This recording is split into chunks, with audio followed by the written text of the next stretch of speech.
हो सकता है आपने अभी तक सिर्फ यही नसीहत सुनी हो कि लोन हो सके तो बिल्कुल भी मत लो, जितना हो सके लोन से दूर रहो, तुम्हारी जिंदगी बढ़िया रहेगी।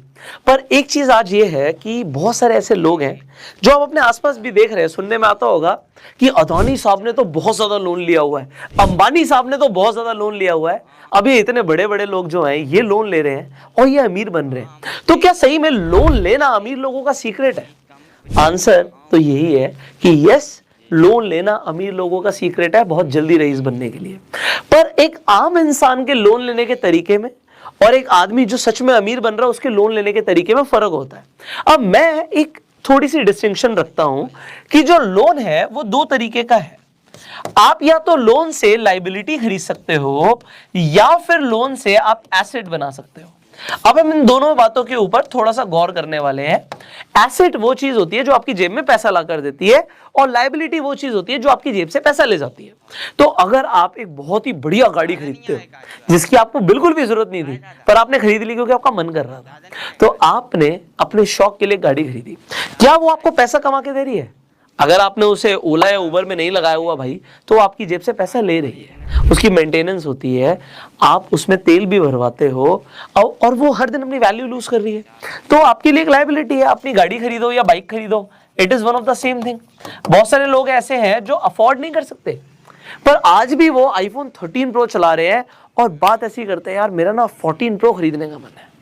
अच्छा वो कितने का आएगा? वो 1.5 लाख का आएगा। भाई ये कितने का जाएगा? 50,000 का जाएगा।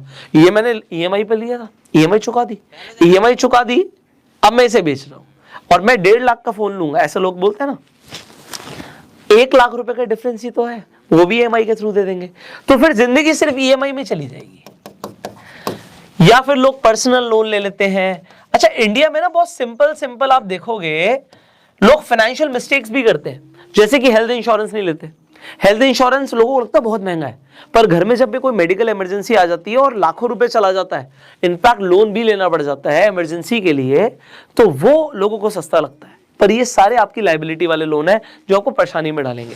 सिमिलरली जब हम एसेट्स की बात करते हैं, मेरे हिसाब से एसेट के अंदर सिर्फ दो चीजें हैं जो आपके लोन आपको काम करेंगे। पहली चीज, या तो आप लोन ले रहे हो बिजनेस के लिए, ये बिजनेस जो है पैसा कमा के देता है इसलिए आपका एसेट है, और आप लोन ले रहे हो रियल एस्टेट के लिए। अब कुछ लोग ऐसे हैं जो हो सकता है जिन्होंने रिच डैड पुअर डैड किताब पढ़ी हो, वो बोले सर अगर हम अपने घर के लिए लोन ले रहे हैं तो घर तो हमें पैसा कमा के नहीं देता। रॉबर्ट कियोसाकी साहब बोलते हैं कि जो घर होता है वो तो लायबिलिटी होता है। पर अभी हम सिर्फ घर की बात नहीं करने वाले इस वीडियो के अंदर, हम डेफिनेटली उन मिडिल क्लास फैमिलीज के ऊपर बात करेंगे जहां पे सच में आज लोग 10,000, 20,000, 25,000, 30,000, 50,000 रुपए महीना कमा रहे हैं, पर वो भी लोन लेके अमीर बन सकते हैं। सिर्फ अंबानी अदानी की बात नहीं है। तो अभी मैं फोकस करने वाला हूं इस रियल एस्टेट के ऊपर कि आप रियल एस्टेट से लोन लेकर अमीर बनोगे और इसमें आपकी जेब से ना के बराबर पैसा जाएगा, क्योंकि कुछ सर्कमस्टांसेस हो सकते हैं कि कुछ पैसा जाए, पर आप मेरा कंसेप्ट समझना, मैं टू द पॉइंट बात करने वाला हूं, स्टेप बाय स्टेप बात करने वाला हूं और आपको एग्जैक्ट सॉल्यूशन देने वाला हूं। हो सकता है आपको लगे आज एग्जैक्टली जो आप बात सुनोगे कल जाके एकदम से इंप्लीमेंट ना हो, पर ये जो आज आप समझने वाले हो ना फ्रेमवर्क, ये आपको पैसा बना के देगा। सो अब हम बात करते हैं रियल एस्टेट से अमीर बनने की। सी जब हम रियल एस्टेट की बात करते हैं, मैं अपनी वाइफ से डिस्कशन कर रहा था और मैं उसे बता रहा था कि शुभी बड़े ध्यान से देखते हैं तो आज से 50 साल पहले भी जिन लोगों के पास जमीनें थी, रियल एस्टेट था, वो लोग अमीर थे। और आज से 50 साल के बाद भी ना जो असली अमीर आदमी होगा ना वो वही होगा जिसके पास जमीन होगी, क्योंकि पॉपुलेशन बढ़ती जा रही है। पॉपुलेशन बढ़ रही है भाई। हम डेफिनेटली इस चैनल पे हम फाइनेंस के ऊपर हम बात करते हैं कि आप स्टॉक मार्केट में इन्वेस्ट कर सकते हो, गोल्ड में इन्वेस्ट कर सकते हो, आप मल्टीपल बॉन्ड्स में इन्वेस्ट कर सकते हो, पर आप जो भी किसी भी एसेट क्लास में इन्वेस्ट करने की आप बात कर रहे हो, आप ये देखो रियल एस्टेट, जब हम रियल की बात करते हैं, जो चीज आपके साथ है, आपके सामने है, एक एक्चुअल में आपने क्रिएट करी है, that is real estate, something significant. But यहाँ पे एक प्रॉब्लम है, एक ड्रॉबैक है रियल एस्टेट का कि आप चाहो तो रातों रात गोल्ड बेच सकते हो, आपको कैश मिल जाएगा। आप एक दिन में शेयर्स बेच सकते हो, आपको पैसे मिल जाएंगे। आप रियल एस्टेट खरीद लेते हो तो हो सकता है वो आप रातों रात ना बेच पाओ, तो ये कंपैरेटिवली इलिक्विड मार्केट है। तो यहां पर पैसा लगाने से पहले एक चीज समझनी है, वो ये है कि अगर आपने गलती से भी गलत प्रॉपर्टी ले ली, मैं रिपीट कर रहा हूं, अगर आपने गलती से भी गलत प्रॉपर्टी में इन्वेस्ट कर दिया तो आपका पैसा डूब भी सकता है। डूब क्यों सकता है? क्योंकि बिकेगी नहीं तो डूब गया पैसा। तो हमें तो क्या चाहिए कि अगर आपने किसी गलत शेयर में इन्वेस्ट किया तो एक दिन में हो सकता है वो 5% 10% टूट भी गया, आपने उसे बेच दिया, आप बाहर आ गए, आपके पास 90% कैपिटल तो हाथ में आ गई। रियल एस्टेट में हो सकता है साल भर तक आपकी प्रॉपर्टी बिके ना, तो इलिक्विड मार्केट है। इसलिए सबसे पहली चीज है और सबसे इंपॉर्टेंट चीज है कि रियल एस्टेट में आपको सबसे पहले ध्यान देना है लोकेशन का। मुझे किसी ने एक बहुत अच्छा डायलॉग मारा था, मुझे आज तक याद है, आज मैं आपके भी सामने मार देता हूं कि प्रॉपर्टी खरीदते हो ना, सिर्फ 3 चीजें सबसे ज्यादा काम की होती है।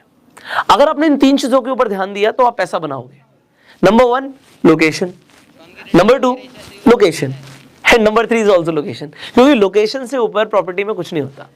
किसी ने जंगल के बीचों बीच महल बना रखा है और किसी ने किसी शहर के पॉश एरिया के अंदर अपनी झोपड़ी बनाई हुई है। झोपड़ी की ज्यादा कीमत है, ये जंगल के अंदर कौन पूछ रहा है उसे।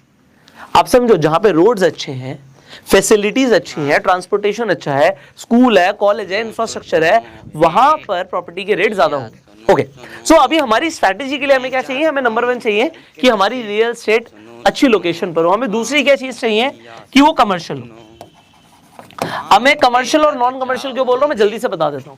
नॉन कमर्शियल का मतलब क्या हो गया, आपने सिंपली एक घर ले लिया, एक फ्लैट ले लिया।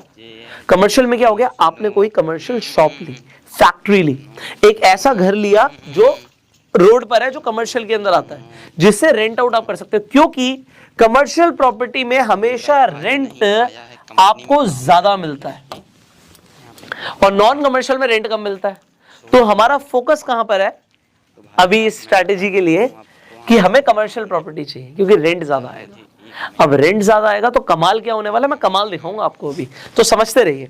लोकेशन अच्छी हो, रेंट ज्यादा है। अब कितना ज्यादा, मैं आपको समझा देता हूं कि अगर आप नॉन कमर्शियल पे जाओगे तो आपको लगभग 2% से लेके 6% तक मिल सकता है। पर अगर लोकेशन अच्छी होगी, प्राइम लोकेशन होगी, तो 6% से ज्यादा सालाना आपको रेंट मिल सकता है। अब ये 6% क्या है, अगर एग्जाम्पल के लिए कोई प्रॉपर्टी 30 लाख रुपए की है तो उसका 6% कितना हुआ, लगभग 1,80,000 रुपए। अब ये 1,80,000 साल का है, महीने का कितना हुआ, 15,000 रुपए महीना हो गया पर मंथ। ये हमारा रेंट हो गया। अगर 6% के हिसाब से हमें रेंट मिलता है, हम कोशिश क्या करेंगे 6% से ज्यादा मिल जाए, बट 6% मिलना जरूरी है। तो ये कैसे पता लगेगा, ये ऐसे पता लगेगा, आप कोई भी प्रॉपर्टी में इंटरेस्टेड हो, उस प्रॉपर्टी के आसपास भी और प्रॉपर्टीज होंगी जो रेंट पर चढ़ी होंगी। अगर रेंट आप कैलकुलेट करो, हाँ जी भाई साहब आपने दुकान रेंट पे ली हुई है, हाँ जी रेंट पे ली हुई है, भैया कितना रेंट देते हो, तो वो बता देगा आपको, मैं जी 20,000 देता हूँ, 25,000 देता हूँ, 15,000 देता हूँ, क्या रेंट देता हूँ। So you will get an idea.